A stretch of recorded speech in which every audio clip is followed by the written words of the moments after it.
날씨는 추워진 것 같아요. 그러니까 지난주까지 완전 따뜻했었는데 갑자기 추워진 것 같아요. 그러니까 지난번에 필리핀 태풍도 그렇고 세계적으로 이상기후가 너무 많이 나타나는 것 같아요. 이러다 진짜 지구가 멸망하는 거 아닐까? 근데 기후 문제가 정말 인류 수제로 떠오르는 건 맞는 것 같아요. 근데 이러한 고민을 함께 할 수 있는 사람이 이번 주 게스트죠. 존번 교수님. 존번 교수님이 이번에 우리나라에 온 특별한 이유가 있다면서요? 네. 서울국제에너지자문단이 구성됐어요. 그게 에너지 자립도시를 목표로 세계적인 석학 10분이 오셨는데 존번 교수님도 그중 한 분이세요. 존본 교수님이 노벨평화상 수상하셨잖아요. 맞아요. 그러니까 2007년에 그 엘고어 부통령이랑 같이 공동 수상을 했었어요. 당시에 그 기후변화에 대한 경각심만으로도 노벨상을 받았다고 화제가 좀 됐었죠. 어떻게 보면은 기후 문제만큼 인류 전체 평화가 걸려있는 문제도 흔치는 않은 것 같아요. 사실 뭐 핵 문제나 뭐 분쟁, 전쟁 이런 거는 사실 국제적인 문제지만은 기후 문제는 지구 전체가 사느냐 마느냐의 문제잖아요. 그러니까 그 진짜 블랙아웃 공포 사실 영화 속 이야기는 이제 아니잖아요. 이번 여름에도 사실 좀 아슬아슬했잖아요. 네. 지구 평균 온도가 100년 동안 1도 정도 올랐는데 우리나라는 심지어 1.7도나 올라서 훨씬 평균을 웃돌아요. 우리나라는 석유 한 방울도 안 나오는데 뭐 에너지 소비량도 많고 수입 연료 의존도도 굉장히 높다고 해요. 이번 겨울에도 조금 걱정이 돼요. 다들 내복 입었죠?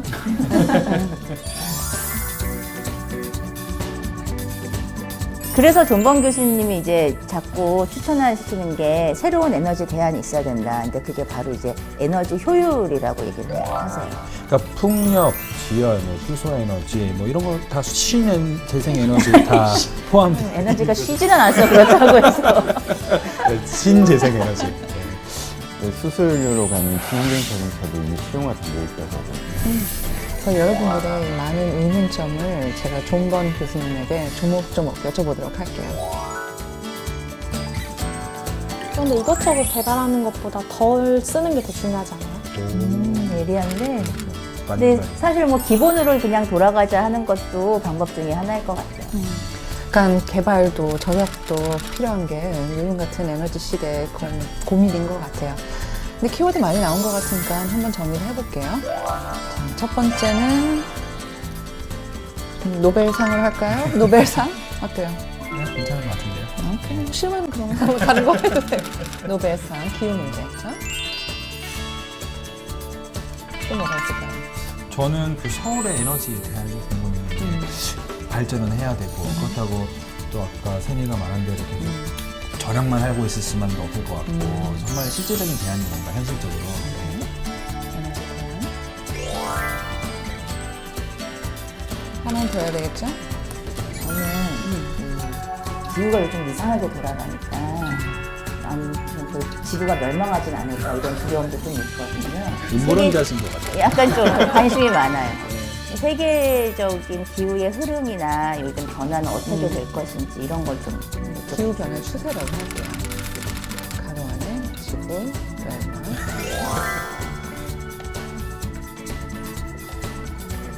존번 교수님이라면 아마 빛나는 해결책을 제시할 것 같아요. 많이 기대됩니다.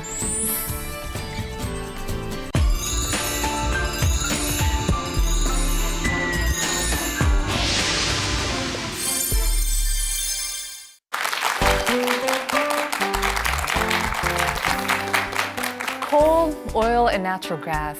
These are natural resources that have powered the development of mankind over the years. But what will happen when we deplete such resources? Well, there is one energy resource that has often been overlooked. It's called energy efficiency. And here to talk about that is Professor John Byrne, a globally renowned scholar of climate and energy policies and also a co-recipient of the 2007 Nobel Peace Prize. Professor Byrne, thank you so much for coming on the show. Thank you very much for the invitation. I know this is your first visit to our studios, Yes. but you're no stranger to Arirang TV, is that right? That's correct. Actually, we saw our first Arirang program in 1995 when our children and my wife and we lived here in Hongandong in Seoul. And why were you here?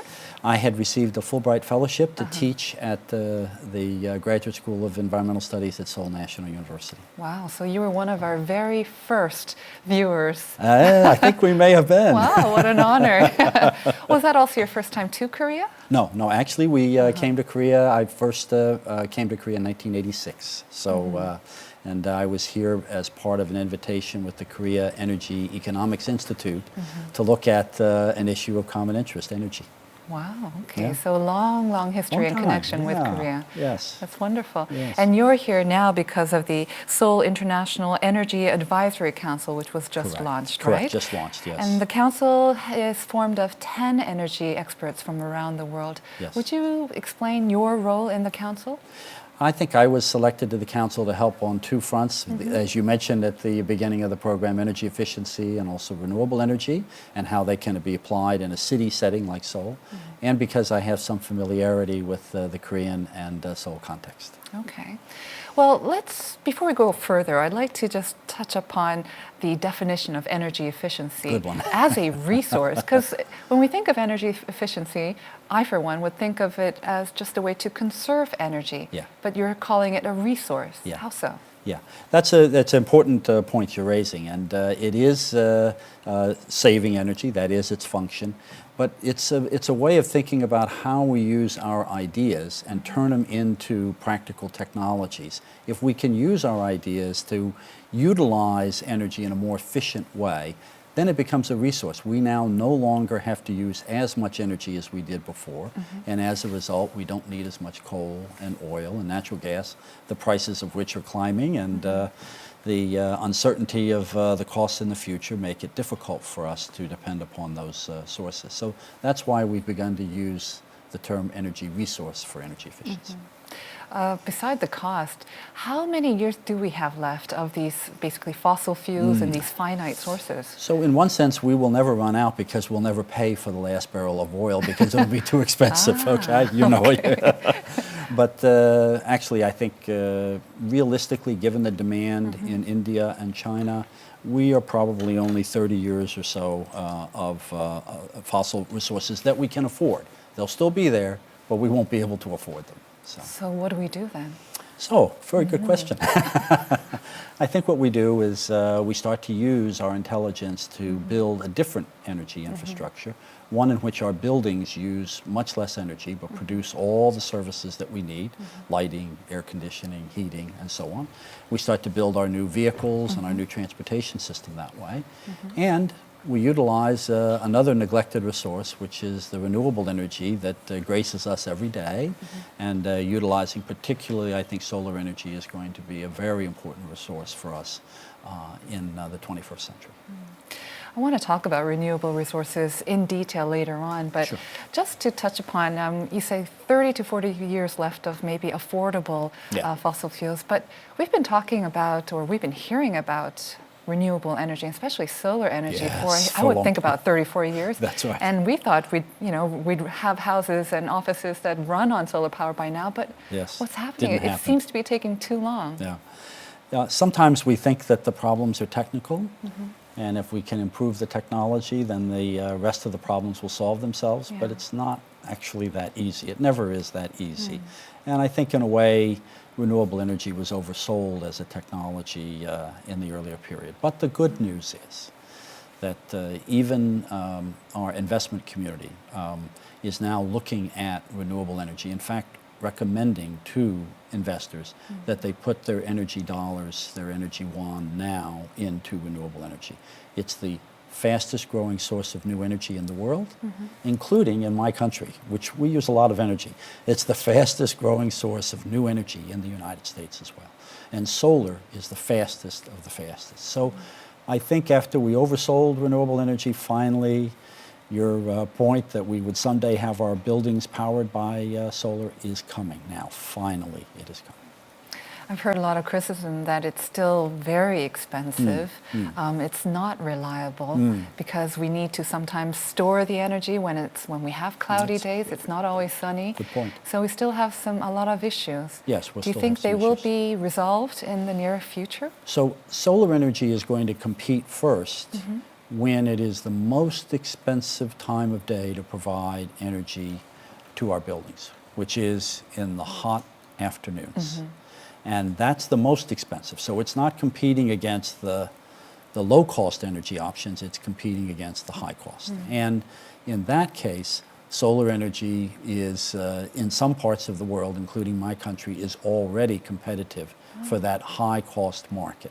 It is now slated to be, by 2016, cost-effective throughout the summer. So you're going to see this.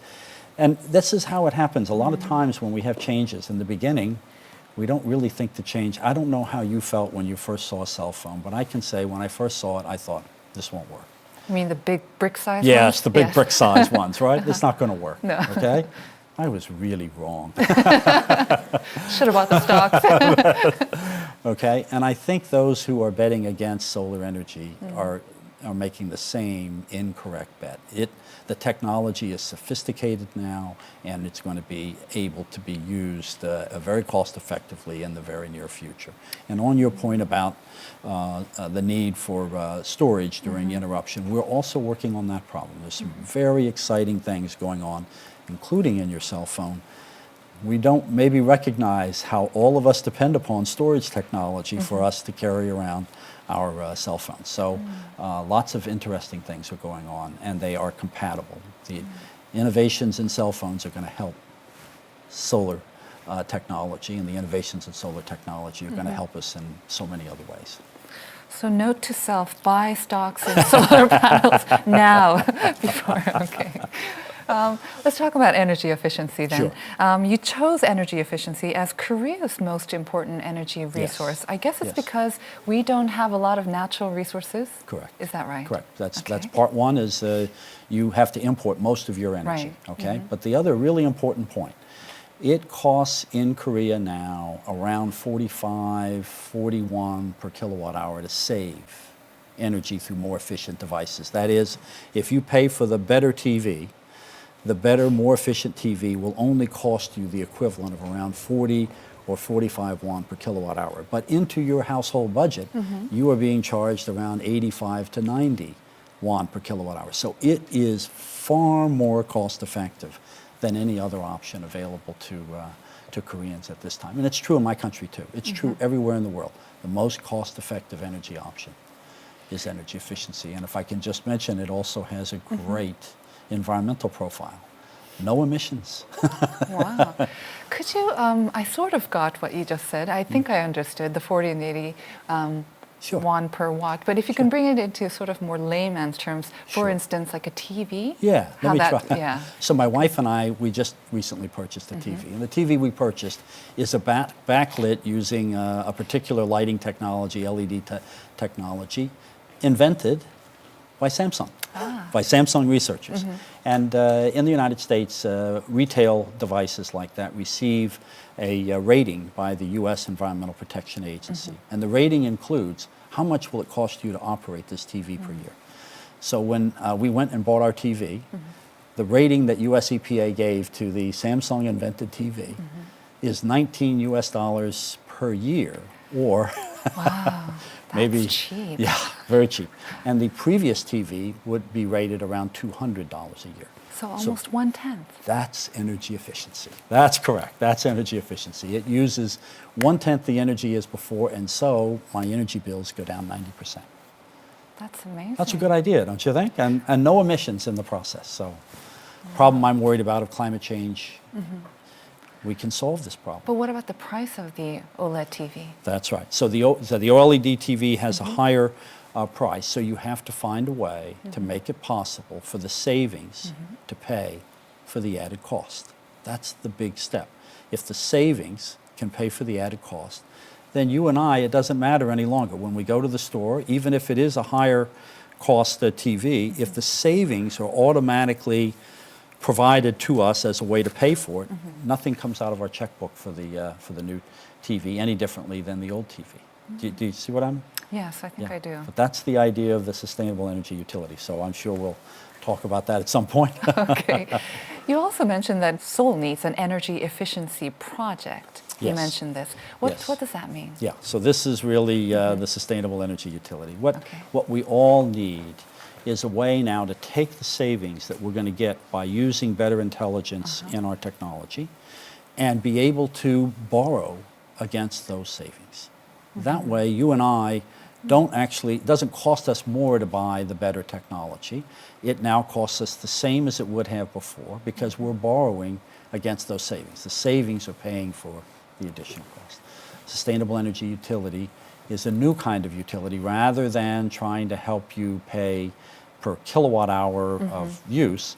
It's going to help you with services. It's going to help you to buy the better technology in a way that there's no difference between the price of the more intelligent TV and the less intelligent TV. In fact, we hope we can make it so that the more intelligent TV costs you less. And when that happens, so we invented this idea and we actually developed it into a real option in first in the state of Delaware where my university is, and we organized a investment of $110 million in improvements in buildings for our schools, our hospitals, our public agencies. We got $148 million in guarantees from the companies that installed the better equipment. So $110 million cost, $148 million guarantee. I found myself in an unusual place. I was in front of Standard & Poor's making a case for an investment, and we got a AA+ rating for our, yes. Wow. AA+ is good. pretty That's what the good. U.S. government is rated. Wow. And recently France was downgraded to AA. So it means that the sustainable energy utility has a better credit standing at the moment. Than So, France. so it's possible. We can really do this. We can make this work. That's wonderful news. Well, Professor John Byrne has stressed the importance of energy efficiency and practical implementation methods in various talks around Seoul. So let's see how Seoulites view energy and environmental issues.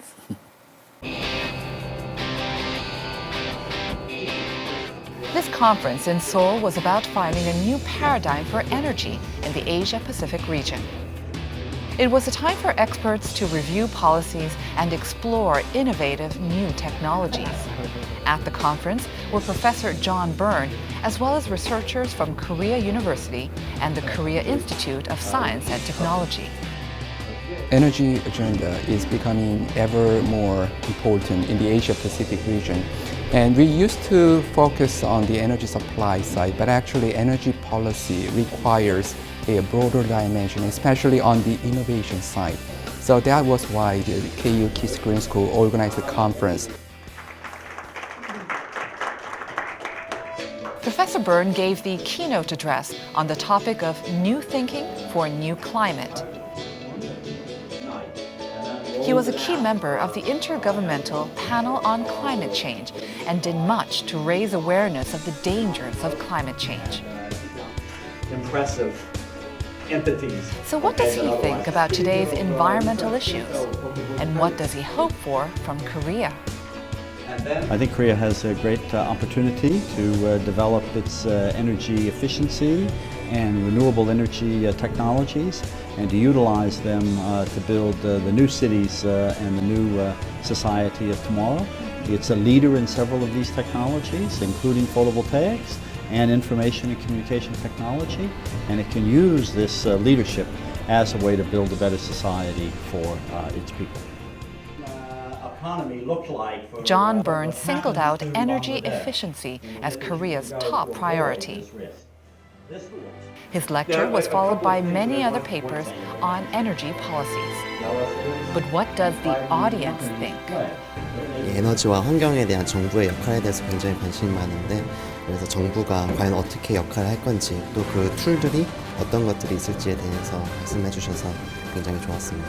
The government and the private companies must cooperate together to find solutions that can finance these projects, and through that we can achieve 10 to 20% of energy used in Seoul. A new climate change agreement may be one of the most pressing issues we face today. We need to make smart choices about energy to protect our future. Professor, you contributed to the Intergovernmental Panel on Climate Change, the IPCC, since 1992, and you shared the 2007 Nobel Peace Prize with the other authors. So can you give us a brief introduction of the IPCC and also the report that won you the Nobel Peace Prize? Sure, sure. Yeah, IPCC is a mouthful, isn't it? Yes. I had to read that. I can't blame you.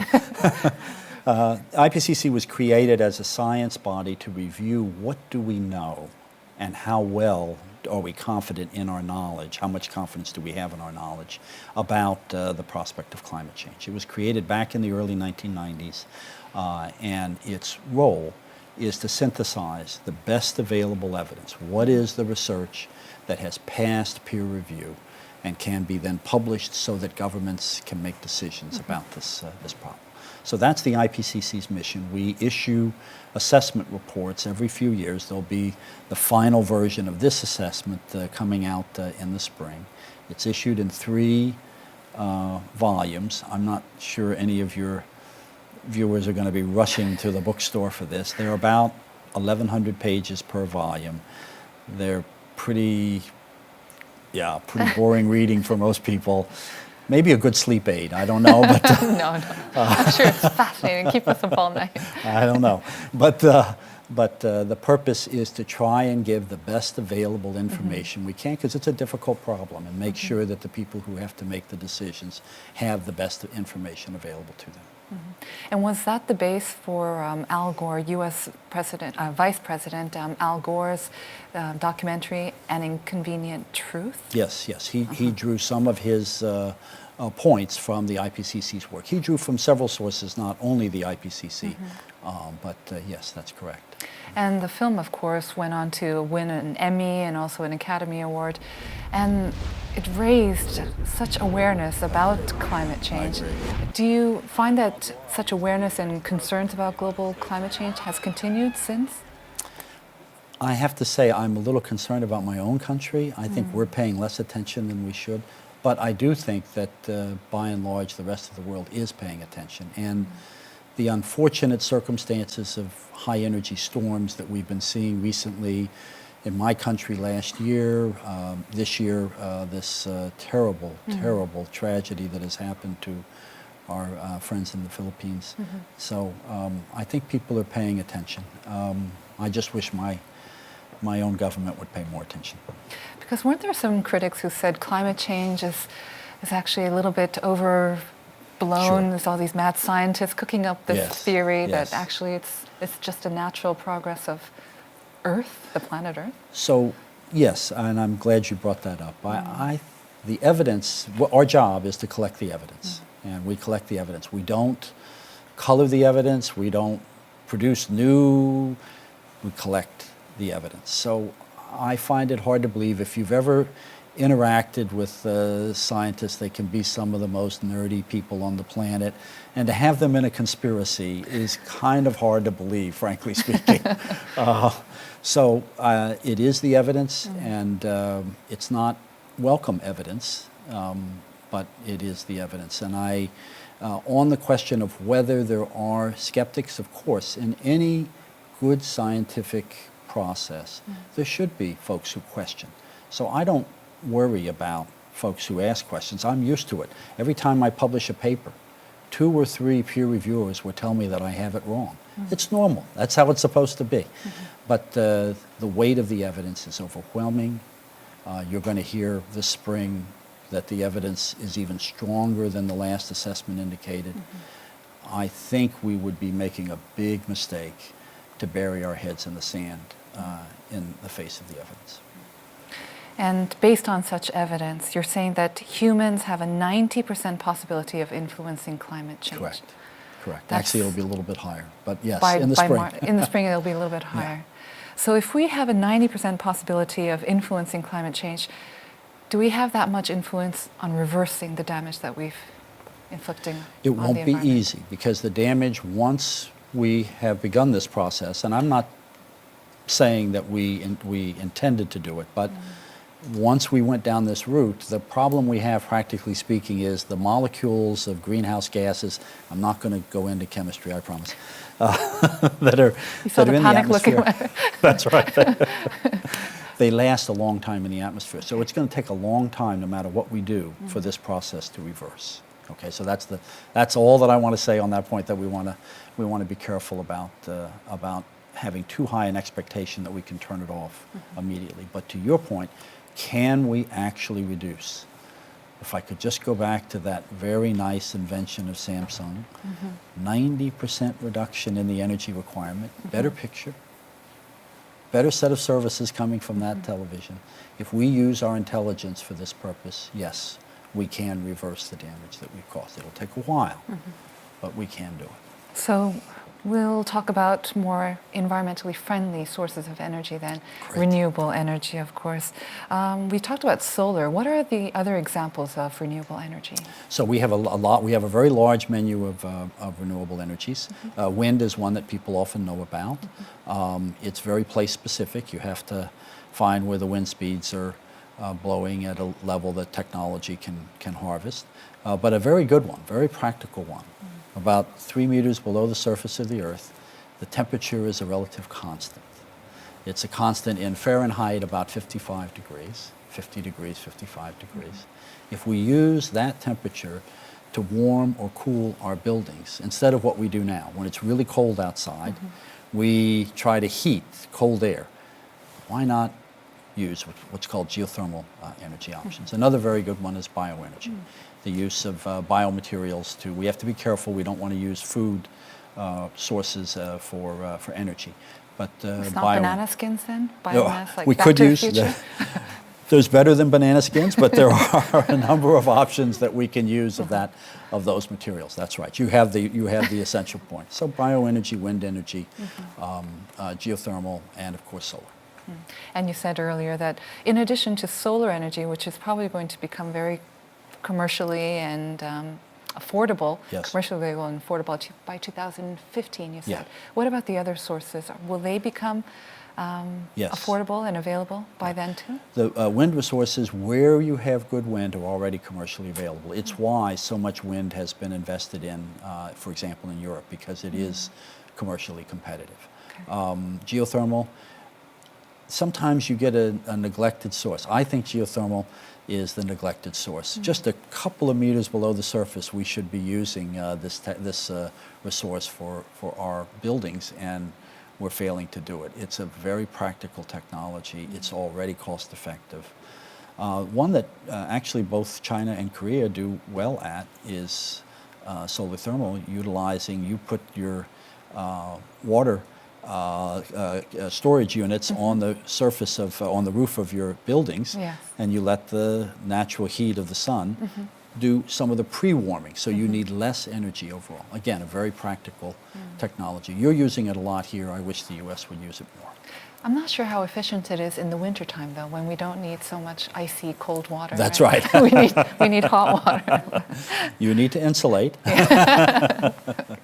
So let's talk about another, I think we call it clean energy as well, nuclear energy, isn't Yes, it? yes. A lot of debate over that, of course, because of the fallout of Fukushima. Germany Yeah. and many other countries are saying they're going to reduce or get rid of their nuclear power plants. Yeah. I actually read recently, so that has actually led to greater CO2 emissions from Japan and countries like Germany. It can, What- if you don't plan properly, it can. What is That your view correct. on Yeah. nuclear energy? So you mentioned earlier about solar, and we've been waiting for 30 or 40 years. Yes. I don't know if you remember, but there was a famous American scientist who said that nuclear power in the 1950s would be too cheap to meter. We're still waiting for the too cheap to meter nuclear power. It is a costly technology, and it has obvious risks that the recent unfortunate events in Fukushima remind us of. But we've had it in my country, we've had it in Europe. It's a technology that has a lot of risks. And even if you're not having an accident of some kind, as Korea recently experienced, if you're not careful, even small switches Yes. that don't seem to be all that complex, when you have to watch carefully how they are made and whether they meet stress and other kinds of tests, it's a very complex technology. I think that nuclear power is in the same situation as landlines. It's what's called a centralized or central station technology. And I think we are in an era through microelectronics and others where we are downsizing our technologies rather than upsizing. And so I think nuclear power is going to have a great difficulty competing in the 21st century. It's the landline against some of the other technologies like energy efficiency and solar that are the cell phones. And I don't think it'll be able to last the competition.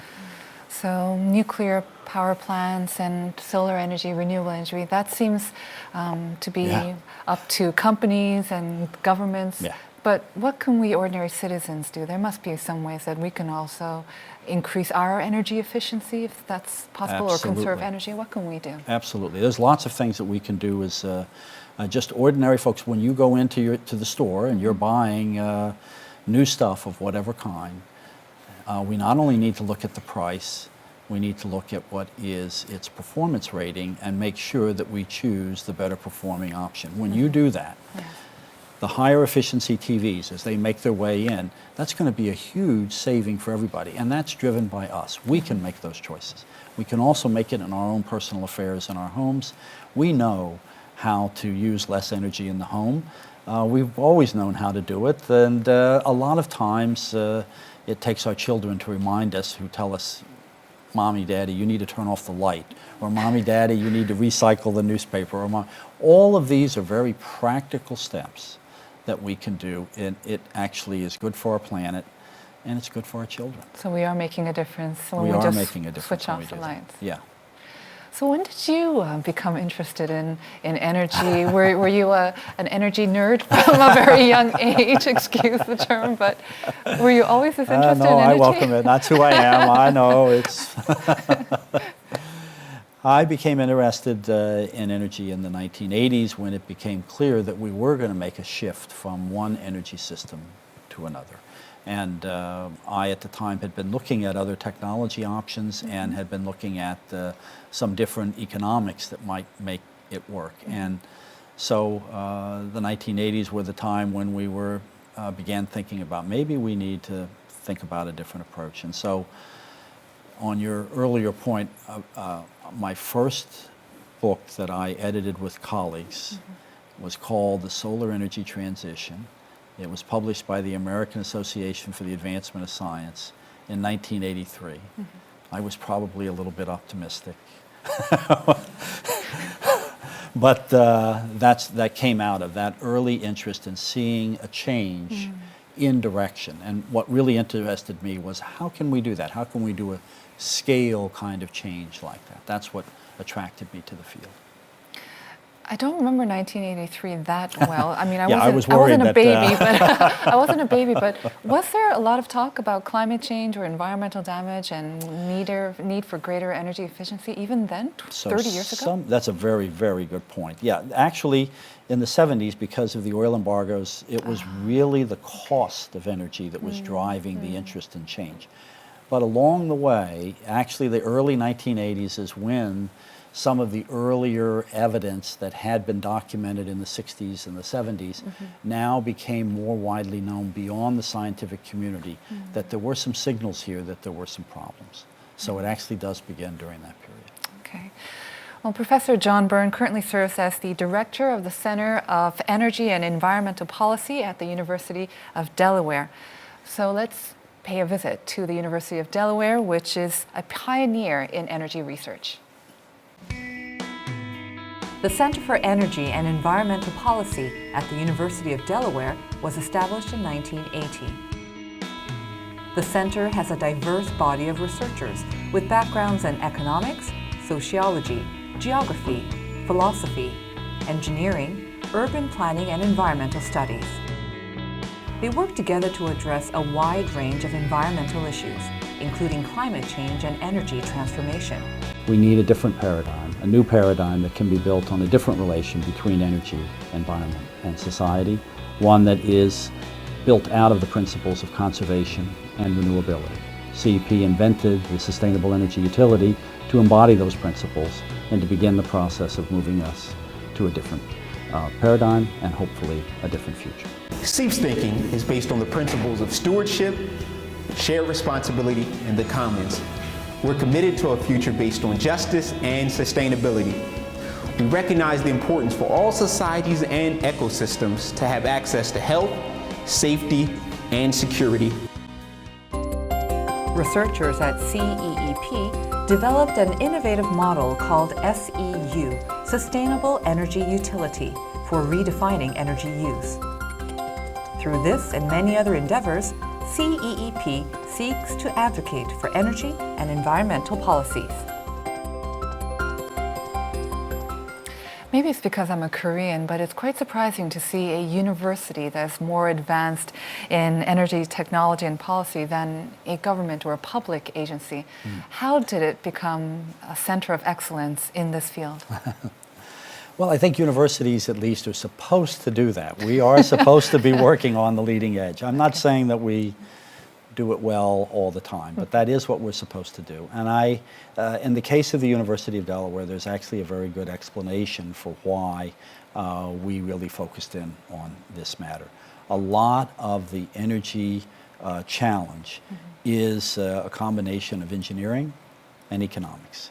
The University of Delaware has been a long time supported by the DuPont family and the DuPont Corporation, which is engineering excellence, and our economics has always been very strong as well. So it was an issue made for my university to combine engineering, economics, and then policy.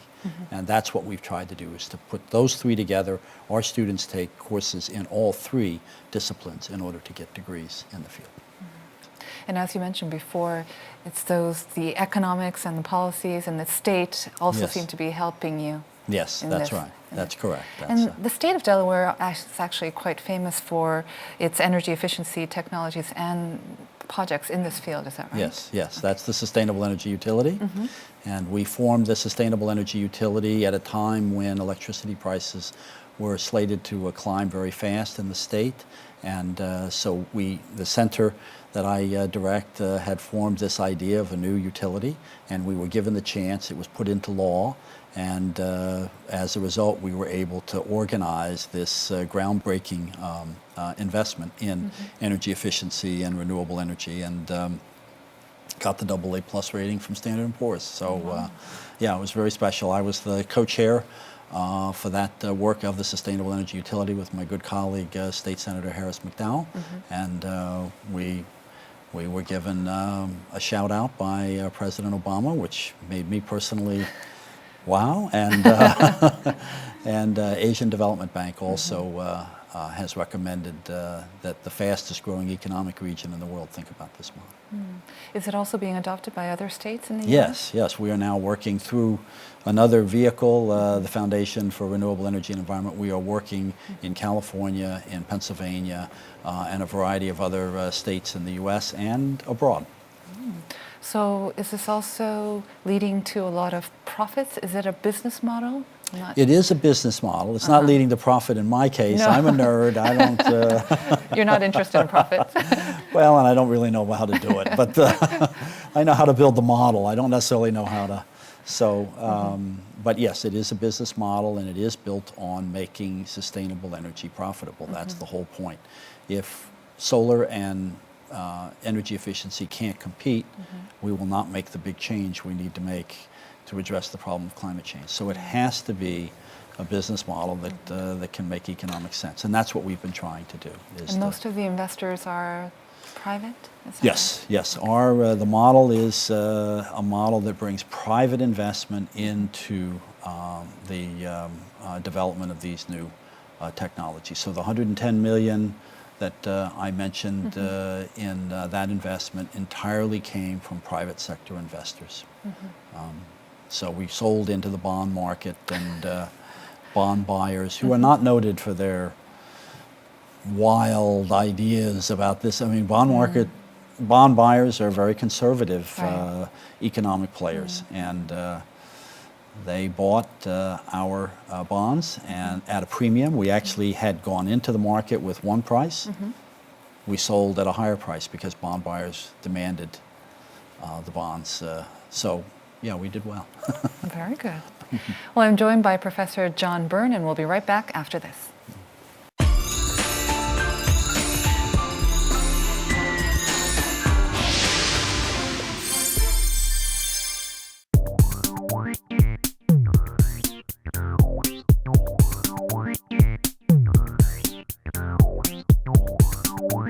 A long time ago we used, we depended upon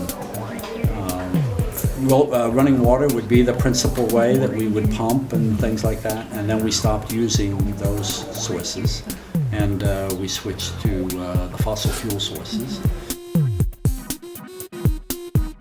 So, but the debate is, should we be calling it energy sources anymore, or whether we should be calling it energy services? That what we're really doing is providing services. What people want is not coal, they want heat, or they want cooler air, or they want lighting. Professor, do you think Korea has the potential to conserve energy and also improve the efficiency of how we use energy? I think you do. Yeah. I think you actually have some very special opportunities that way. One of the most important ways in which we're going to conserve energy in the future is through the use of information and communication technology, being able to sense what are our buildings doing with energy and water and other things. And you are one of the leaders in the world in so-called ICT, information and communication technology. That data, and used for modeling purposes to say how the buildings are performing, is going to be a really important next step. I think it's the next generation idea that's going to be driving the new energy world that we're talking about. So I think Korea has an exceptional opportunity that way. You also have another, in the case of solar energy, the technology itself is like a microprocessor chip.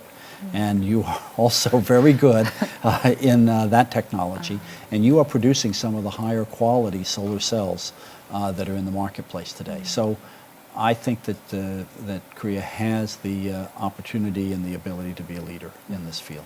Are there any specific projects or maybe collaborative projects that you're working on? That we're trying to work on? Yes. And, we've begun working with a new university that has been created in Korea, the Daegu Gyeongbuk Institute of Science and Technology, and it has essentially a green energy department that's working on the next generation fuel cells and the next generation solar cells. And again, I think both of those technologies are going to play a big role in our future, and we're very pleased to be cooperating with DGIST on this score. In addition, we have a relationship with Korea University, and here we are trying to work on the economics of these new technologies, how to improve the economics worldwide and here. And I just mentioned a third, which is perhaps the longest standing relationship with Gyeongbuk National University, also in Daegu. The International Solar Cities Initiative is headquartered in Daegu, and the president is a professor. Kim Jong-dal is one of our very first PhD graduates from the center. So we're very proud of all of the good work that he has done. That's great. You mentioned a little bit about next generation fuel cells and next generation energy sources. But for the final question, let me ask you to look even beyond the next generation. Yes. Because we saw in films like the banana peels, yes, crude form of biofuel, I guess. Yeah. But are there certain energy sources that we haven't even heard of, maybe that's only come out in science fiction books or movies that you're thinking that could have a realistic application? Well, that's a really good question. First of all, that's a somewhat scary question, because if you were to ask yourself, when the brick cell phone, as you mentioned earlier, came out, would you have ever thought of all the functions that are now in the cell phone today? I think we're in a world where innovation of that kind is going to happen. And sort of looking from this place to what those new ideas are going to be will probably be off, because we won't really imagine in the way that we're going to see new options. But I do think, having said that, I do think that we're going to see some breakthroughs in materials, new materials that we're going to use in storage, that we're going to use in solar cells, that we're going to use in cell phones. These new materials are going to provide an entirely different way for us to think about how, for example, in the case of solar, we're probably going to be using flexible solar cells. It's going to be extruded kind of like a plastic, and it will radically change the way in which we can use the technology. What about, I think it was in Spider-Man, a mad scientist started building an energy source. It was almost like a miniature sun. It was supposed to be the source of infinite energy. Yes. Is that just something in the movies, or is that something that's actually being developed super secretly that maybe you're not mentioning? I promise I'm not keeping secrets. Fusion technology has been looked at as the way in which we create a new sun. Chances, a lot of very bright people worked on it. I don't think it has much of a promise in that regard. But it is good. It lasted. If you think about it, the original publication of that story is back in the 50s. So the story is still amusing people in the 21st century that way. Okay, but I don't think it has any reality for us. Okay. Well, I'd like to thank you, Professor Byrne, for sparing some time of your schedule to talk with us. Who knew energy and energy efficient could be so much fun and stimulating? I'm sorry, but it really was so entertaining. Thank you very much. Thank you and very informative. much. I really appreciate the invitation. And that was our conversation with Professor John Byrne. You can see a repeat of our show on our homepage, arirangtv.com. Join us again next time. Until then, bye-bye.